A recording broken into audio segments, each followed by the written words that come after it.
Thank you for the opportunity to present two papers, and apologies for having to listen to my Australian accent again. So this is a kind of interesting one. Maybe I think it's not that interesting, but from our context, explicitly it is an issue, this thing around contrapower. And again, how did this come about? Me looking at other journals in nursing, actually, and this is some work that's been happening in the nursing profession for a few years, and that really resonated with myself. And when I put this out to the other academics in Australia, that it most definitely, personally, I've had issues with this. I knew it was around. It's definitely an issue. And so we essentially replicated what had been happening from some studies in nursing.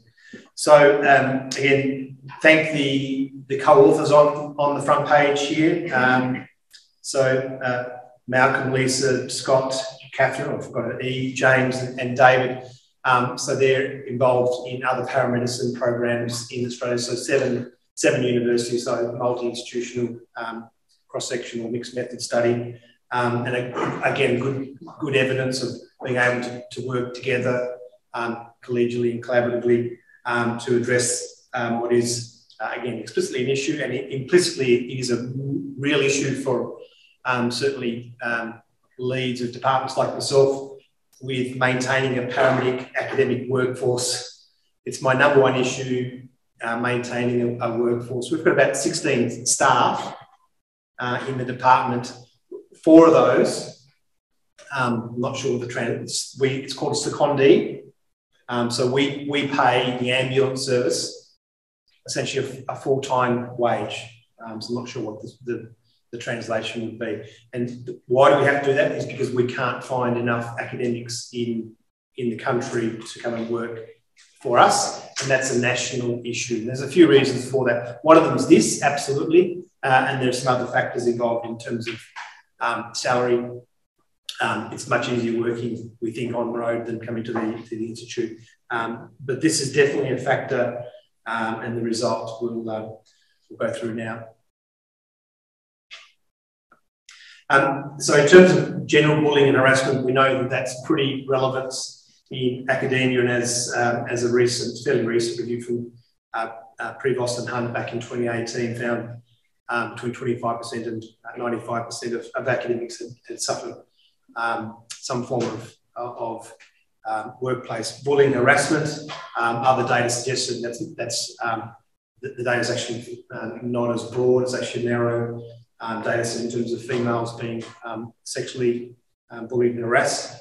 And in terms of contrapower, as the title suggests, it's when the subordinate, in our case, when the students are bullying and harassing the academic staff, regardless of their level and or qualifications. And so Ladman just defines that as student instability, bullying and sexual attention aimed at faculty, and can be expressed, delivered in multiple forms, in class, social media groups, tutorial groups, you name it. And it's an issue, and the reason I've got kind of a generic picture of a university is there are 16 universities in Australia who offer an entry to practice, 3-year bachelor paramedicine, or there's 2 programs that offer a 4-year double degree, nursing and paramedics together. And the student has to decide when they graduate, do they do nursing, and they have to fulfil the registration, or paramedicine, which they now also have to do that. So they're the pathways, and I think it's hard for us to keep up, but there's, of the 16, there's 21 programs in the country. And Australia is a big country, but its population is 24 million. So we're not that big. The place is enormous, but our population is quite small. Current data suggests we've got about 8,500 students studying paramedicine across the country. It's 4th highest registered health profession in the country. Nursing, medicine, psychology, and I think us. So paramedics and those who work in the out-of-hospital sector are a lot. And so there's a lot of students, a lot of teaching staff, a lot of support staff, a lot of tutors, sessionals coming in, and anecdotally said at the start, I've had some personal experience of this Contrapower, and certainly, as the data suggests, it's pretty widespread across the country.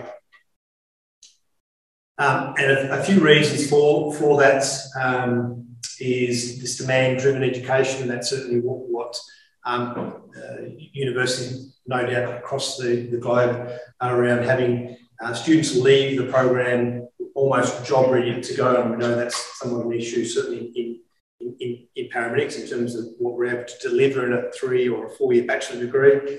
We certainly don't have the clinical hours that we used to when we were at our vocational colleges, where it was part-time in classroom and the other half was out in the field. We just don't have that luxury. Obviously, the electronic communication and good or bad in terms of pre and post the COVID is around this flexible learning, and kind of the expectations that students have. More broadly, what the university expectations and have, and the poor people like us in the middle in terms of this grinding machine. And it doesn't really care, to be honest, if it spits you out. If you can't teach, you can't do your admin, you can't do research, then it's probably off to the ambulances for you. So great job, has lots of perks, but it's a difficult job nonetheless. So in terms of the aim, keen to understand the extent of the impact of potential student Contrapower harassment on paramedic academic teaching staff within Australian university. We would have included New Zealand. There's 3 universities there teaching the same, but kind of struggling with their workloads, and research is not quite as high on their agenda, but we approached the 16 programs in the country. So we used a explanatory sequential mixed method model in terms of a phase 1, so collecting quantitative data from a cross-sectional survey, simple, low-level, convenient sampling, collected the data, analysed the data, tried to make sense of why mean scores were this, why mean scores were that, why was broad standard deviation, and then we ran some interviews and then tried to merge and understand the data from a narrative content perspective back into the quantitative. So phase 1, as I said, we asked all the universities to be involved, and as you can see, only 7 participated, so that in itself is interesting. So 16 universities, only 7 participated, and the reason for that is the other unis that are not quite as strong at research, or it's not as a main metric for them. They tend to be more teaching focused. They just don't have the capacity to do that. As I said earlier, actually don't have the mentorship. They don't have the full professors. They just essentially have teaching after day, and to add on research is too much, and they just can't cope with that. So that was offered through online Qualtrics, and we replicated with permission Christensen's et al.'s nursing 41-item Likert scale for nurses. It was very generic, so there was no issues around using the term nursing versus and/or paramedicine. And focused on academic experience and the attitudes to the contributing factors of that Contrapower harassment. As I said in the previous slide, that data was collected, cleaned, analysed, and then Chrissy invited 9 of the people who participated in the quantitative survey to be involved in some interviews that was done online between 45 minutes an hour using a semi-structured approach and analysed through content analysis. There's the breakdown of the data. The sex is fairly equal, and that's certainly the case in Monash, which is positive. We worked really hard in getting some of our female staff. So we now have 2 associate professors who are female, which is really significant. The country's actually doing particularly well with those kind of senior faculty positions, where I think we have now 4 or 5 females who are associate professors. That's a really positive step for the profession in the academy. Majority of people involved were at the lecturer position, so a level B as we call them. The vast majority were teaching only in undergrad programs, and length of experience ranged from kind of 2 years up to that 15 period. And what's also not noted is a number of staff that had worked in multiple universities, 2 universities, sometimes 3 as well. So they added up in terms of their length as an academic. So I wanted to pluck the kind of the top 5 mean scores from the experience subcategory in the questionnaire. And these are the items. So I feel when the student complains, their word is believed, whereas I have to justify my actions. And this is a real grind for academics, particularly when the universities have changed their kind of directions around student experiences, and this notion that it's very hard for students to fail, which is not what the university sector is about, and that causes a lot of angst and a lot of grief for the academics. Yeah, students complaining about getting a higher grade when they have compared their work with the others. So that's very real. It's also an onus on the academic and the assessments to make sure that the rubrics are objective as best they can. They're transparent. The student should get them beforehand, and that should hopefully avoid, but it doesn't, should hopefully avoid students comparing their grades between each other. Big issue around the after hours addressing contact, and students really getting irritated if they email me at 10 o'clock at night. They get the irrits that I haven't replied. And again, there's some issues around how academics set themselves up to fail, that you don't respond after hours anytime, if you can avoid that. Item 13, criticising marks and feedbacks that other academics have given them. So that's kind of playing mum and dad off each other, and that's rampant. So they'll go to an academic and go, well, you know, Brett said that, Brett never said that.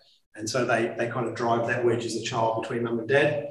And then we certainly have some students who are generally really high-performing students who want to get HDs, and will try and argue, you know, an 89 to a 90, and that's pretty common, particularly for those who are high-performing. We don't tend to worry too much about those who are trying to get a 34 to a 40, because that just doesn't happen.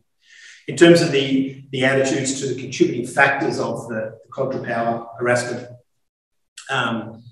so this is more of a feelings from the academics themselves around this pressure of being able to always be responsive, constantly, 24 hours a day, and I'm not sure what the process here is, or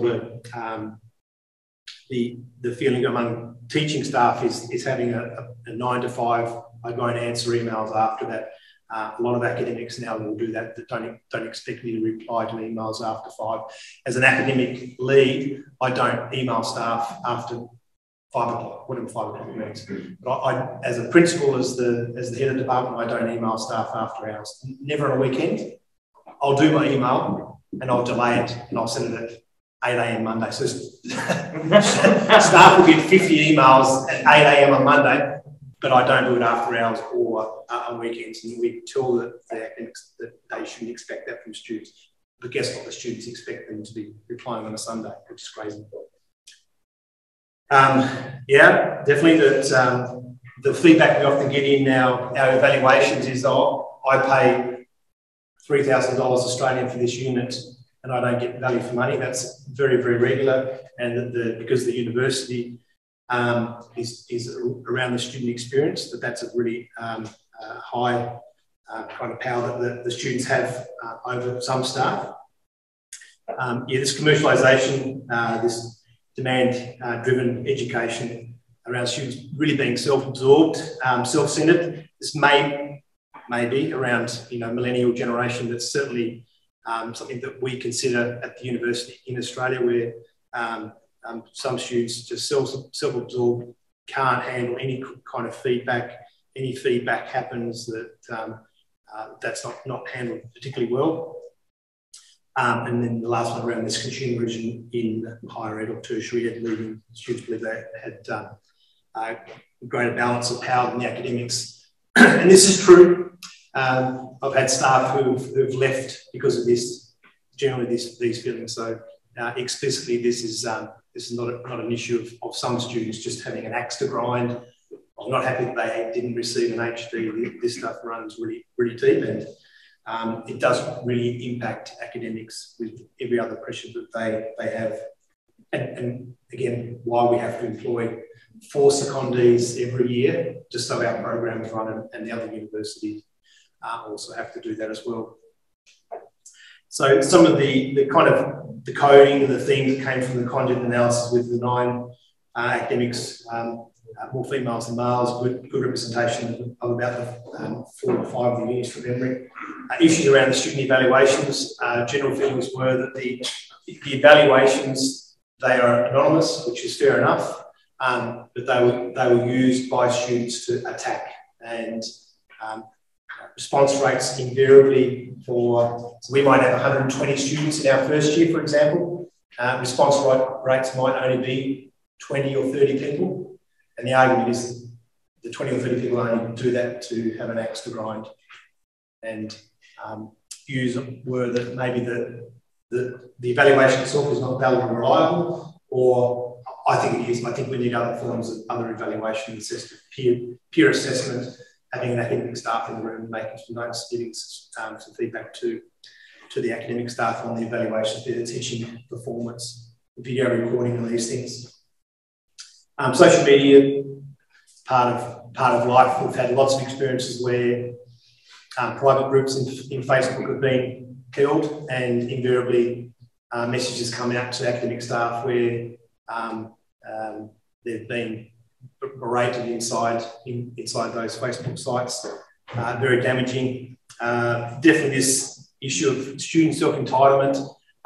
Also lack of insight for a lot of students. We know that from an industry perspective. When the students leave our program and do their clinical placements, it's a common theme from the clinical instructors from the ambulance service that some of the students who don't do well don't have the insight, don't have the ability to receive that feedback or constructive feedback well, and think that they're doing particularly well when they're perhaps not.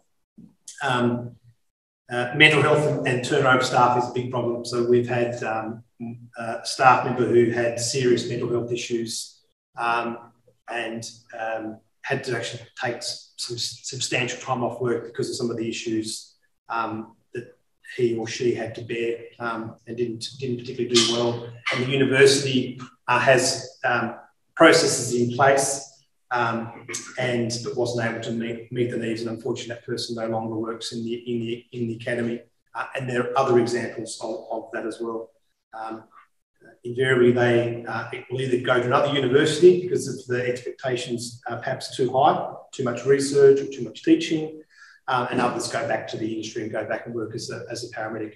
And again, invariably, they'll earn more money, get 10 weeks annual leave a year, lots of good entitlements that the universities certainly can't provide.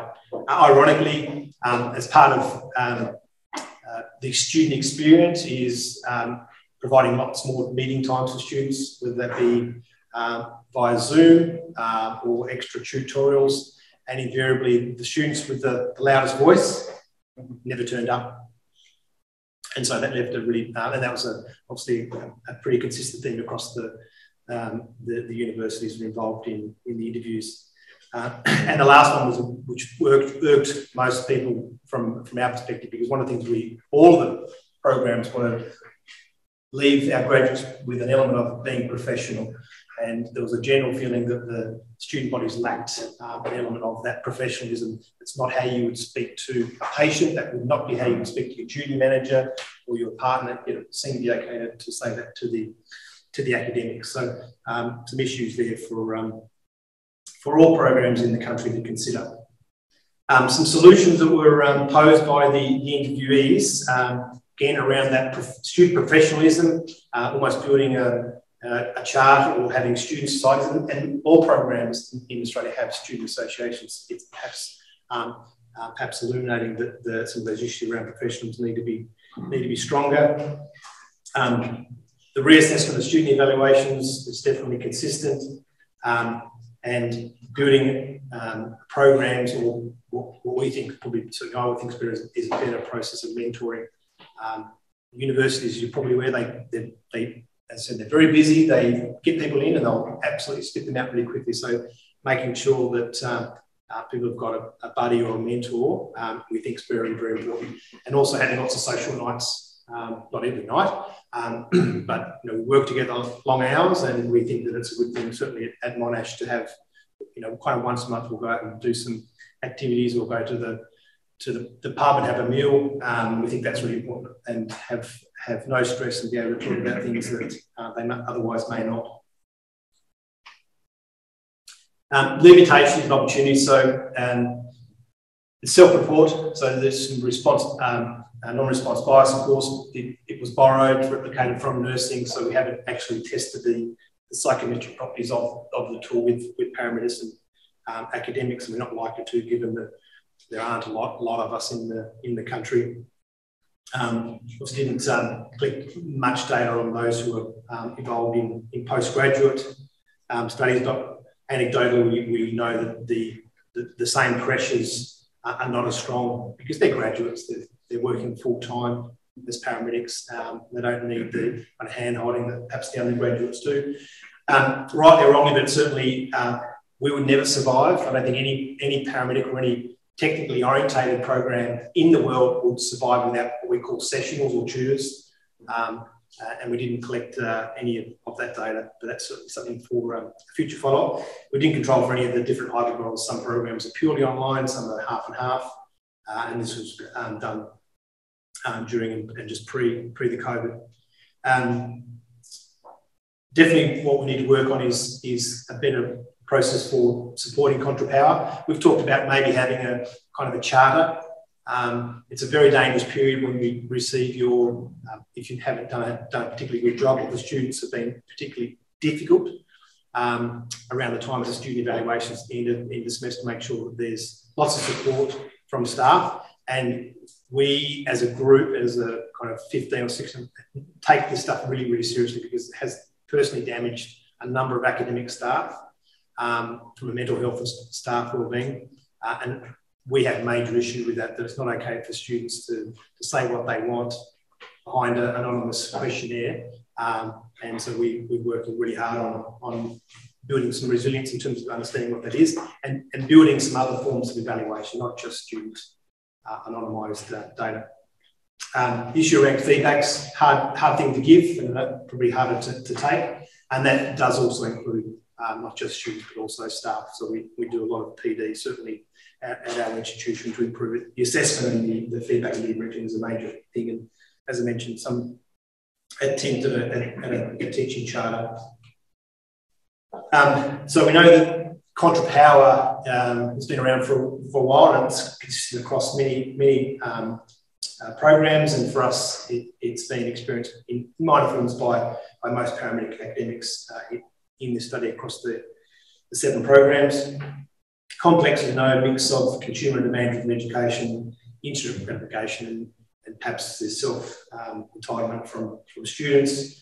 And again, what we have to control for is the amount of social media influence, the online hybrid nature during the COVID pandemic, and that may have impacted some of the results. And I guess in summary, in closing, would be that it's definitely an issue, and explicitly it has absolutely impacted staff morale in some departments, and it absolutely is an issue for Australian universities across the country with maintaining academic workforce numbers, because we just can't do it. And one of the reasons, there are a number, one of the reasons is the issue around Contrapower. And this has already been accepted, but it's sitting in the Australasian Journal of Paramedicine. And the reason we've chosen that journal is for readership impact. We could have chosen a generic or a nursing journal at a higher ranking, but we didn't, because we know that it'll be the paramedics that will reread this, and that's most important. Thanks again for your attention.